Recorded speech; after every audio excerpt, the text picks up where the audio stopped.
Hi friends, ఈరోజు అయితే మేము పెసర్లతో గారెలు చేసుకుంటున్నాము. ఒక హాఫ్ కేజీ వరకు పెసర్లను తీసుకొని ఒక 2-3 టైమ్స్ కడిగి 5 అవర్స్ వరకు నానబెట్టుకోవాలి.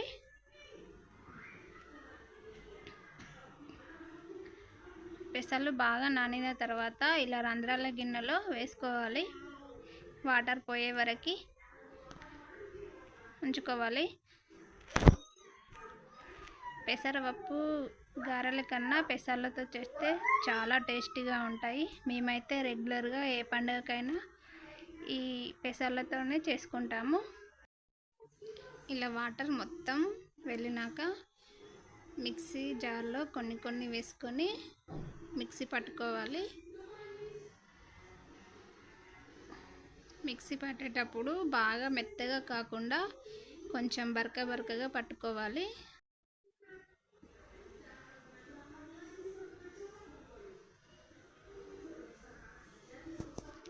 ఇదే విధంగా అన్ని పెసర్లని ఇలా మిక్సీలో పట్టుకొని ఒక గిన్నెలోకి తీసుకోవాలి.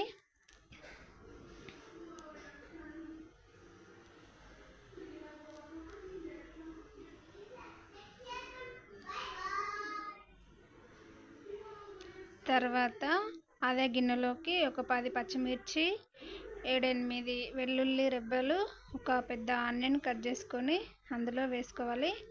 1 టేబుల్ స్పూన్ జీలకర్ర కూడా వేసుకోవాలి. వీటన్నిటిని కొంచెం కచ్చాపచ్చగా మిక్సీ పట్టుకోవాలి. ఈ మిశ్రమాన్ని ఈ పిండిలో వేసుకొని తర్వాత తగినంత సాల్ట్ వేసుకోవాలి. తర్వాత చిన్నగా తరిగిన కొత్తిమీర, అలాగే కొంచెం కరివేపాకు వేసుకొని బాగా కలుపుకోవాలి. సాల్ట్ మొత్తం కలిసేలాగా కలుపుకోవాలి. పక్కన తర్వాత స్టవ్ వెలిగించి స్టవ్ పైన ఒక కడాయి పెట్టి కడాయిలో డీప్ ఫ్రైకి సరిపడంత ఆయిల్ వేసుకొని పెట్టుకోవాలి.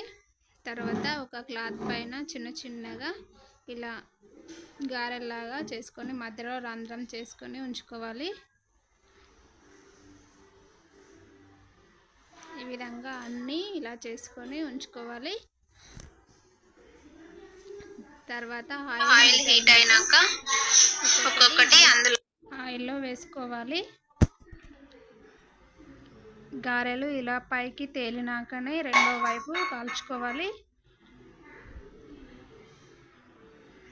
ఈ విధంగా గోల్డెన్ బ్రౌన్ కలర్ వచ్చే వరకు కాల్చుకొని తీసుకోవాలి. అన్నీ ఇదే విధంగా చేసుకుంటూ ఆయిల్లో వేసుకొని డీప్ ఫ్రై చేసుకొని ఒక గిన్నెలోకి తీసుకోవాలి. అంతే అండి, ఎంతో టేస్టీ అండ్ హెల్తీ అయిన పెసరి గారెలు రెడీ అయిపోయినాయి. ఈ వీడియో కనుక మీకు నచ్చినట్లయితే లైక్ చేయండి, షేర్ చేయండి. మరిన్ని వీడియోల కోసం మా ఛానల్ని సబ్స్క్రైబ్ చేసుకోండి.